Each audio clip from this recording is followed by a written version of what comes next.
All right, so let's talk metric. The metric system is a system of measurement based on the power of 10. Really, when you think about it, it's simply an extension of the base 10 numbering system that we use every day. The metric system starts with a base unit, say a gram or a meter. And regardless of the unit, the metric system uses prefix modifiers to represent the different multiples of 10. Obviously, there are quite a few prefixes to choose from, but there are 6 or so that are more commonly used, and you see quite a bit. Mega means 1 million. So if we have a megameter, we are talking about 1 million meters. The symbol mega is a capital M, and the symbol for meters is a lowercase m. To represent a megameter, we simply put the two together and write it as capital M, lowercase m. Ever see the symbol MB? It stands for megabyte. A byte is a piece of computer memory storage, so if we have 1 megabyte, we have 1 million bytes of information. Kilo means 1,000.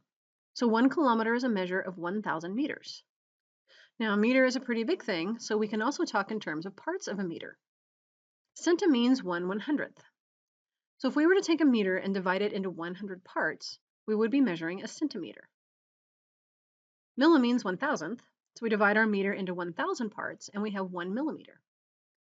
Go look at your ruler. The big numbers mark the centimeters, but there are other, smaller little divisions between each centimeter. How many? Each centimeter is divided into 10 parts. Each of those 10 little parts are 1 millimeter. This is the basis for the metric system. Each unit is divided into 10. Then that 10th is divided into 10, and so on. We could also say it goes the other way. Take 10 of one unit and make the next one up. Now, it can get a little tedious if we were to use a prefix for every division of 10. So once we get down past the millimeter, we don't typically use new prefix until the next third power. Notice the next prefix on the list is micro. Micro means 1 millionth. So we jumped from 10 to the negative third to 10 to the negative sixth. Then the next prefix is nano. While you probably heard a nano to refer to anything really tiny, nano literally means 1 billionth. We'll go into more detail later on why, but most physics problems, it is appropriate to convert to the base unit of measurement. There are a few ways that you can go from one metric unit to another. Say we want to convert 1,258 centimeters to meters. Really, this is just a proportion, right? We know that if we have 1 meter, then we also have 100 centimeters. Those two things are equal and therefore proportional. Since 1 meter and 100 centimeters are the same thing, they're what is called a conversion factor. A conversion factor is just a fraction written with two equal values. Since they are equal, the fraction is really just equal to 1, and we can multiply it by anything we want, like 1,258 centimeters, for instance. We can write it either way. We can write this fraction with 100 centimeters on the top or 100 centimeters on the bottom. It doesn't matter because it's the same thing. So which one do we use? The secret is in the labels. In calculations, labels multiply and divide each other just like numbers do. So we want to set up our conversion factor so that the labels cancel out in a way that gets us the unit we are looking for. We are starting with 1,258 centimeters. Let's multiply by our first conversion factor and see what happens. We take 1,258 centimeters and multiply by 100 centimeters, and we would divide by 1 meter. If we multiply centimeters by centimeters, what does that give us? Well, our label then becomes centimeters squared over meters. Well, that's weird. Plus, if we look at our number, we are going from centimeters to meters. Meters are larger than centimeters, so there should be fewer meters than there are centimeters. So this answer just doesn't make sense. Now, what if we multiply by the other conversion factor? Take 1,258 centimeters times 1 meter and divide by 100 centimeters. Now we have 12.58 centimeters times meters divided by centimeters. There's a centimeters on the top and a centimeters on the bottom. Imagine those centimeters as a number, say 4. We have a 4 on the top and a 4 on the bottom. The 4's would cancel out, and we can take them out of our calculation. We can do the same thing with units. The centimeters will cancel each other out, and we are left with meters as our label. So 1,258 centimeters is equal to 12.58 meters. Another way to convert if you have the base unit involved is to simply tack on the scientific notation of the prefix. Centi means 1/100th, which in scientific notation is 10 to the negative second.